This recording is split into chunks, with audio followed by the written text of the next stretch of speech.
메리 크리스마스. 당신을 위해 주님이 오셨습니다. 메리 크리스마스. 당신을 위해 주님이 오셨습니다. 아멘.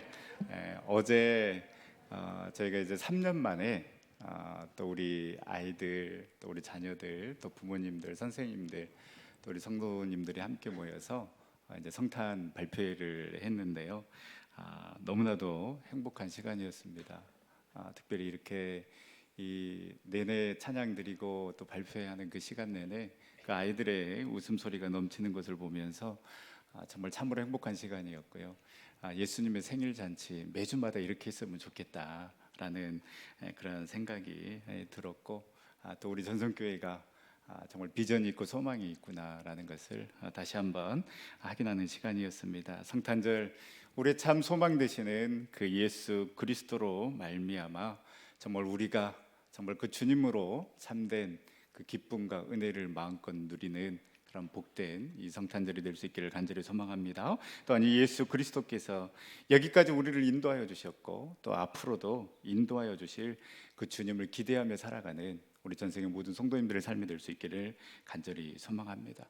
예수 그리스도는 참으로 힘들고 또 어려운 때에, 절망의 시기에 그 이스라엘 땅에 아기 예수님의 모습으로 오셨습니다. 로마 식민지 치하에 있었던 이스라엘 백성들은 당연히 슈퍼스타를 기다리고 있었고, 그들의 관점으로 보면 이 성경이 예언한 이 메시아는 그들의 욕구를 채워줄 진정한 영웅으로 생각했을 것입니다. 또한 구약의 선지자들이 이 메시아를 예언할 때 역시 그 시기도 여전히 어렵고 힘든 절망의 시기였습니다. 특별히 이사야 선지자는 이사야 9장 6절 말씀에 한 아기를 우리에게 보내줄 것을 예언하면서 이렇게 예언했습니다. 이는 한 아이가 우리에게 낳고 한 아들을 우리에게 주신 바 되었는데 그의 어깨에는 정사를 메었고 그의 이름은 기묘자라 전능하신 하나님이라 영존하시는 아버지라 평강의 왕이라 할 것임이라. 이사야 선지자가 활동했던 그 시기에도 여전히 이스라엘 백성들은 고난의 시대, 어둠과 혼란의 시대를 살아가고 있었습니다. 점점 나라가 멸망해 가던 시대였고, 예루살렘은 무너지고 결국 백성들은 바벨론 포로로 끌려가는 그런 암담한 시기였습니다. 이 어려움의 시대에 하나님께서는 좀 황당하게 한 아이를 보내시겠다라고 말씀하십니다. 지금 당장 죽겠는데, 지금 당장 힘들어서, 지금 당장 우리를 구원할 영웅이 필요한데 어느 세월에 아이를 보내서, 그리고 그때도 말씀해 주시지 않았습니다. 어느 때인지도 모르고, 그리고 완성된 영웅이 아닌 한 아기를 보낸다라니, 이게 무슨 그들에게 소망의 말씀이고 위로의 말씀이 되겠습니까? 더구나 그 아이가 기묘자요, 전능하신 하나님이요, 영존하시는 아버지요, 평강의 왕이 될 것이다라고 이야기를 합니다. 더 믿어지지 않았을 것입니다.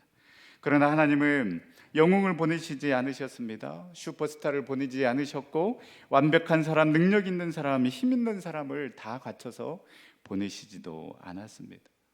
오히려 너무나도 연약한 그 아이를 보내셔서 이 아이를 놀라운 좋은 자라고 부르는 것은 세상의 거짓과 음모를 부정하는 것이요, 이 아기를 전능하신 하나님이라고 부르는 것은 억압하고 학대하는 이 세상의 힘에 저항하는 것이요, 이 아이를 영존하시는 아버지라고 부르는 것은 이 세상의 어떠한 힘도 정권도 영원하지 않음을 이야기하는 것이고, 이 아이를 평강의 왕이라고 부르는 것은 오직 하나님의 방법으로만 평강을 얻을 수 있음을 우리에게 보여주는 것이라고 할 수 있습니다.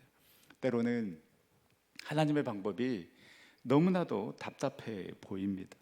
너무나도 천천히 가는 것 같고, 너무나도 더디 가는 것 같아서 때로는 하나님께서, 우리 주님께서 살아계시지 않고 역사하시지도 않고 일하시지도 않는 것 같습니다. 이렇게 해서 언제 하나님의 뜻을 펼치시렵니까? 정말 하나님 일하시고 계시고 살아계시는 것입니까? 라는 생각이 듭니다. 그러나 하나님께서는 그 하나님의 방법대로 때가 찼을 때에 아기 예수를 이 땅에 보내셨고, 한치의 오차도 없이 당신의 뜻을 예수 그리스도를 통해 이루셨습니다. 갈라디아서 4장 4절 말씀에 보면 때가 참에 하나님이 그 아들을 보내사 여자에게서 나게 하시고 율법 아래에 나게 하신 것은 율법 아래에 있는 자들을 속량하시고 우리로 아들의 명분을 얻게 하려 하심이라. 때가 참에 하나님께서는 침묵하시는 것처럼 보이지만 여전히 그때에도 하나님께서는 일하시고 계셔서 주님 오실 그 길을 준비하고 계셨습니다. 특히 우리가 잘 아는 것처럼 이 400년 침묵기 때에 말라기 선지자 이후로 하나님께서는 침묵하셨습니다. 아무런 말씀도 선지자들에게, 백성들에게 들려주시지 않았습니다. 그래서 이스라엘 백성들은 하나님이 살아계시지 않는구나, 하나님이 역사하시지 않는구나, 그래서 그 하나님을 멀리하고 우상을 섬기며 하나님의 제사를 무시하고 멸시하는 온전히 타락한, 제사장들조차도 타락한 그 시기가 바로 이 400년 침묵기입니다. 그런데 하나님께서는 침묵하시는 것처럼 보였지만, 그러나 그때에도 이스라엘 백성들에게는 정치적으로 영적으로 너무나도 암흑한 시기였기 때문에 그들 마음 가운데 더더욱 선지자가 예언한 그 메시아를 기다릴 수 있도록 간절한 마음을 그 백성들에게 허락하여 주셨습니다. 그리고 헬라라는 이 강대국을 통해서 언어를 통일시키셔서 나중에 성경학자 70명을 동원해서 구약 성경을 헬라어로 번역시키는 작업을 하셨고, 세계를 제패한 로마를 통해서는 본인들은 다른 나라를 정복하기 위해서 길을 닦았지만은 그러나 바로 이 길이 복음 전파를 위한 복음의 길이 되었다라는 것을 역사는 증명하고 있습니다. 여러분 놀랍지 않습니까? 예수님의 족보에 나오는 그 한 사람 한 사람을 통하여서 또 이방 나라들을 통하여서 하나님께서는 침묵하시는 것 같았지만은 한치의 오차도 없이 당신의 역사를 만들어가고 계셨고, 그리고 그 때가 찼을 때에 마침내 마리아의 몸을 통해서 예수 그리스도를 이 땅에 보내주셔서 하나님의 구원의 역사가 당신의 계획대로 시작되고 있음을 보여주고 있는 것입니다. 따라서 주님이 오신 이 기쁨의 성탄절에 우리가 기대해야 될 것은 무엇입니까? 우리를 향한 그 하나님의 시간은 한치의 오차도 없이 진행되고 있음을 우리는 믿고 그 하나님의 때, 그 하나님의 시간을 기대하며 나아가는 우리 전생 모든 성도님들이 다 될 수 있기를 간절히 소망합니다. 그래서 여러분 말씀드렸지만은요, 성경은 그래서 시간이 지나갔다라고 이렇게 말하지 않고 때가 찼다라고 말하고 있습니다. 성경에서 말하는 시간, 이 하나님의 때, 하나님의 타이밍은 여러분 그저 지나가는 시간이 아니라 하나님이 정하신 그 때를 목표로 채워지는 시간임을 여러분 믿으시기를 바랍니다. 신앙이란 하나님이 정하신 때가 있음을 믿고 소망 가운데 기다리는 것입니다. 그렇기 때문에 지금 저와 여러분들이 경험하고 있는 그 모든 경험은 결코 의미 없는 경험이 아니라는 것을 여러분 기억하시길 바랍니다. 비록 그 경험이 나를 아프게 하는 경험이고 나를 슬프게 하는 경험이다 할지라도 그 시간은 그냥 아무런 의미 없이 그저 흘러가는 시간, 그저 지나가는 시간이 아니라 바로 하나님의 시간을 채워가고 있는 시간, 하나를 향한 그 놀라운 계획을 이루어가고 있는, 그래서 하나님의 계획표대로 하나님의 시간표대로 채워져 가고 있는 그 역사의 현장에 저와 여러분들이 있다라는 그 믿음으로 오늘 하루하루를 살아가는 저와 여러분들의 삶이 될 수 있기를 간절히 소망합니다. 오늘 말씀을 통해서 또 우리가 기대해야 할 분은 바로 구원자로 오신 예수 그리스도이십니다. 18절 말씀에 보면 예수 그리스도의 나심은 이러하니라. 그의 어머니 마리아가 요셉과 약혼하고 동거하기 전에 성령으로 잉태된 것이 나타났더니, 성령으로 잉태되었다라고 말씀하고 있습니다. 동정녀 탄생인 것입니다.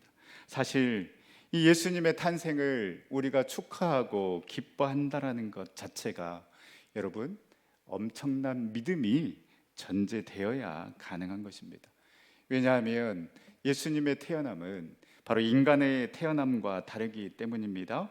생물학적으로, 과학적으로 증명이 불가한 것이기 때문입니다. 이사야 7장 14절 말씀에 보라, 처녀가 잉태하여 아들을 낳을 것이요 그의 이름은 임마누엘이라 하리라. 예언된 것 같이 우리 구주 예수님은 처녀를 통하여서 이 땅에 오셔야 했습니다. 아담의 후손이지만 죄 없으신 모습으로 오셔야 했기 때문입니다. 어떤 분들은 이 동정녀 탄생을 생물학적으로 증명하려 합니다.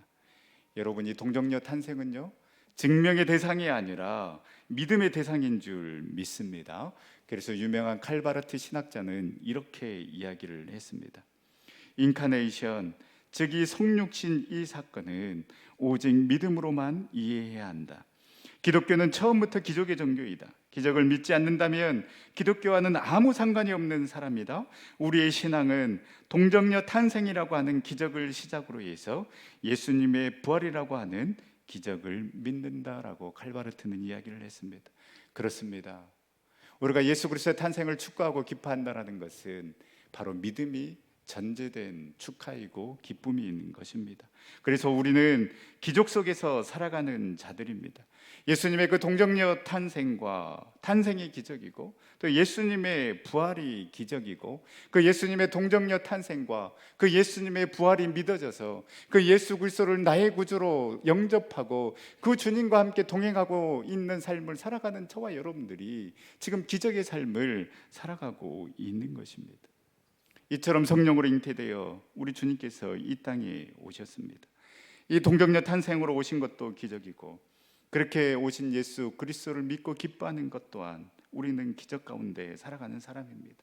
예수님이 우리의 선물이요 기적임을 고백하며 그 주님께서 이루실 일을 기대하며 나아가는 우리 전세계 모든 성도님들이 다 될 수 있기를 간절히 소망합니다. 그런데 이 동정녀 탄생에 있어서 우리는 마리아의 순종과 요셉의 믿음을 우리는 기억해야 합니다.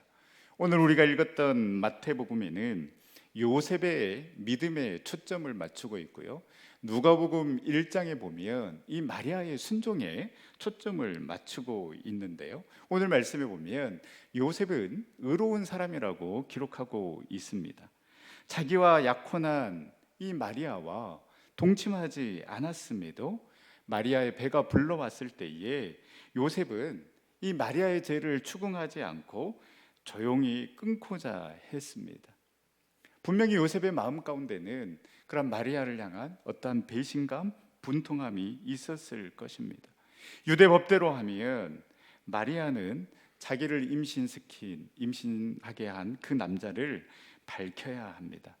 이때 마리아가 나를 이렇게 임신하게 한 사람은 나와 정혼한 요셉이라고 들러대도요, 만약에 요셉이 나는 그런 사실이 없다라고 하면 마리아는 죽어야 합니다. 만약에 그 임신이 다른 사람과 합의하에 이루어진 일이면 이 두 사람은 심판을 받아 죽어야 했습니다. 만약에 어쩔 수 없는 그 상황 가운데 소리치고 구원을 요청했지만 전혀 도움을 받을 수 없는 상황이었다고 하면 여자는 살아날 수 있습니다. 특별히 남자의 이름을 대지 못하면 창녀로 몰리고 돌에 맞아 죽어야 하는 처지가 되는 것입니다. 예수님의 성육신 사건 탄생에는 의로운 사람 요셉의 보호가 절대적으로 필요하였습니다.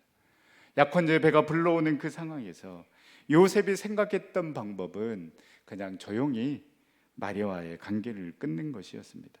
그렇게 조용히 마리아와의 그 관계를 끊으면 그도 살고 마리아도 살고 자기도 남을 정죄하지 않았을 것이라고 생각했을 것입니다. 그러나 하나님께서 요셉에게 요구하신 것은 그 방법이 아니었습니다.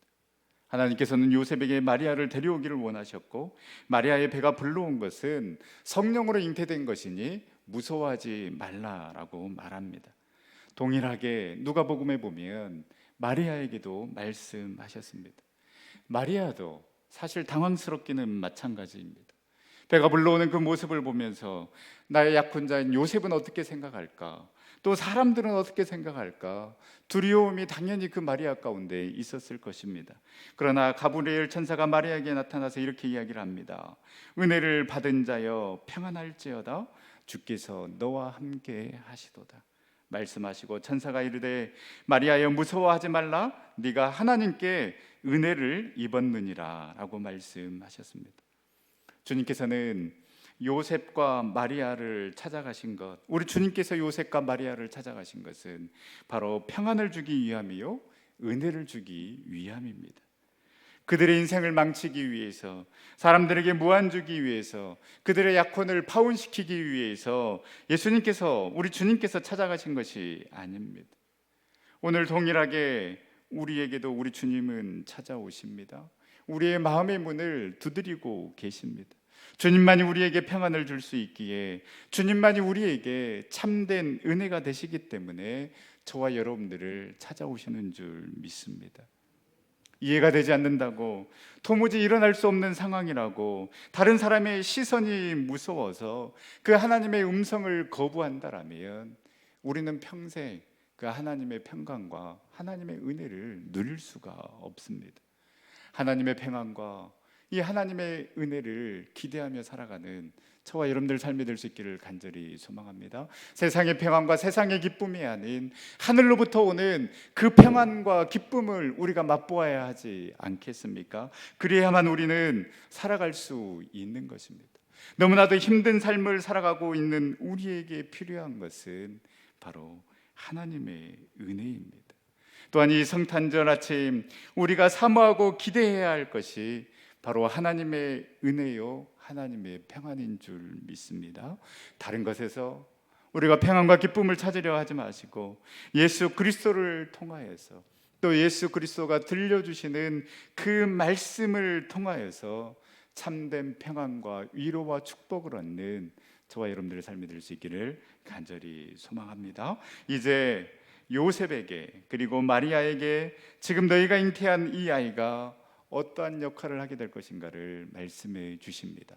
우리 다 함께 21절에서 23절 말씀 우리 다 같이 함께 읽겠습니다. 아들을 낳으리니 예수라 하라. 이는 그가 자기 백성을 그들의 죄에서 구원할 자이심이라 하니라. 이 모든 일이 된 것은 주께서 선지자로 하신 말씀을 이루려 하심이니 이르시되 보라 처녀가 잉태하여 아들을 낳을 것이요 그의 이름은 임마누엘이라 하리라 하셨으니 이를 번역한즉 하나님이 우리와 함께 계시다 함이라. 아멘. 이 아이는 예수인데 이는 자기 백성을 죄에서 구원할 자이며 구약의 선지자가 예언한 대로 임마누엘, 즉 우리와 늘 함께 하시는 분임을 밝히고 있습니다. 여러분, 우리에게는 우리를 죄에서 구원할 구원자가 필요합니다. 왜냐하면 우리는 죄로 인해 죽을 수밖에 없기 때문입니다. 우리는 죄로 인해 죽을 수밖에 없기에 죄 없으신 완전한 인간이 필요해서 동정녀 탄생으로 성령으로 잉태하여 예수님께서 이 땅에 오셨습니다. 우리의 힘으로는 도저히 죄값을 치를 수 없기에 우리의 죄값을 대신 지고 갈 대속자가 필요했고, 그 죄 없으신 분 예수님께서 우리의 죄값을 대신 지고 죄인이 되셨습니다. 육체의 생명은 피에 있고 피가 그 생명을 대신하며 피 흘림이 없으면 제사함이 없기에 우리 주님께서는 십자가에서 우리의 생명을 살리기 위해 모든 피를 다 쏟으셨습니다. 그분은 십자가에서 창으로 찔리시고 채찍에 맞으시고 징계를 받으시며 모진 고통과 아픔, 슬픔을 당하셨기 때문에 우리가 겪고 있는 그 모든 아픔과 슬픔, 고통을 그 누구보다도 아시고 그 아시기 때문에 나에게 오라고 우리 주님께서는 말씀하고 계십니다. 그분은 우리의 구원자로 이 땅에 오셨습니다. 만약에 우리에게 필요한 것이 교육이었다면 하나님께서는 우리에게 교육자를 보내주셨을 것입니다. 만약 우리에게 가장 필요한 것이 기술이었다면 하나님께서는 우리에게 과학자를 보내주셨을 것이고, 만약에 우리에게 가장 필요한 것이 돈이었다면 하나님께서는 경제학자를 보냈을 것이고, 우리에게 가장 필요한 것이 혁명이고 개혁이면 혁명가를, 정치가를 이 땅에 보내주셨을 것입니다. 그러나 하나님께서는 가장 사랑하는 그의 독생자 아들 예수 그리스도를 이 땅에 교육자도 과학자도 경제학자도 정치가로 혁명가로 이 땅에 보내신 것이 아니라 바로 구원자로 보내셨습니다. 우리에게 가장 필요한 것이 바로 죄에서 구원받는 것, 죄에서 해방되는 것이 가장 큰 은혜요, 가장 큰 선물이기에 그렇습니다. 하나님 우리를 죄에서 구원하기 위해 우리의 죄값을 대신 져줄 구원자 예수 그리스도를 내어 주셨습니다. 그리고 그 예수 그리스도를 통하여서 우리는 영원한 생명을 누리게 되었습니다. 참된 자유함과 회복을 누리게 되었습니다. 우리 주님 안에서 이 참된 자유함을 누릴 수 있기를 간절히 소망합니다. 우리 주님 안에서 참된 회복을 누릴 수 있기를 소망합니다. 우리 주님 안에서 그 영원한 생명을 누릴 수 있기를 소망합니다. 그리고 그 구원자 되신 예수님께서 평생토록 우리와 함께 하시겠다라고 말씀하십니다. 이 성탄절 아침에 우리가 왜 기뻐하고 기대해야 합니까? 주님이 우리의 구원자이시며 주님이 우리와 함께 하시겠다라고 약속하셨기 때문입니다. 이제는 얽매이지 말고 끌려다니지 말고 자유자로 살아갑시다. 세상에 끌려다니고 그 세상의 물질에 끌려다니지 말고 세상의 욕심과 욕망에 끌려다니는 삶이 아니라 이미 예수 그리스도로 말미암아 우리는 최고의 선물을 받았기 때문에 그 예수 그리스도로 말미암아 참된 자유와 참된 평안과 기쁨과 은혜를 누릴 수 있기를 간절히 소망합니다. 이제는 그 예수님께서 우리와 함께 하시기에 외롭다고 말하지 맙시다. 이제는 혼자라고 말하지 맙시다. 우리의 아픔도 우리의 슬픔도 우리의 연약함도 우리의 비천함도 우리의 버려짐도 우리의 비통함도 우리의 두려움도 우리의 외로움도 우리의 분노도 우리의 상실감도 다 경험하시고 우리와 영원토록 함께 하시며 우리를 떠나지 않겠다라고 말씀하시는 그 주님이 계시기에 이제 나는 외롭지 않습니다. 이제 나는 더 이상 혼자가 아닙니다라고 그렇게 고백하며 나아가는, 그렇게 살아가는 우리의 삶이 되어야 되지 않겠습니까? 성탄은 예수 그리스도를 통해 우리가 경험할 수 있는 최고의 기적을 경험하는 날이요, 우리가 받을 수 있는 최고의 선물을 받은 날이고 우리가 누릴 수 있는 최고의 평안을 누리는 날입니다. 이제 우리에게 이 최고의 선물로 이 땅에 오신 그 주님과 함께 동행하며 그 주님을 나의 구주로 모시면서 매일매일의 삶 가운데 기적의 삶을 살아가며 최고의 평안과 최고의 기쁨을 누리는 삶을 살아가는 우리 전생 모든 성도님들이 다 될 수 있기를 간절히 소망합니다. 우리 시간 함께 찬양하며 기도의 자리로 나아갈 때에 우리 주님을 기대합니다. 그 최고의 선물로 오신 주님을 바라보며 그 주님을 원하고 그 주님 앞에 나아갑니다. 그 주님과 동행하며 매일매일 삶 가운데 최고의 기적의 삶을 살아가게 하여 주시고 평안을 누리게 하여 주시옵소서. 우리 함께 고백하며 기도의 자리로 나아가도록 하겠습니다.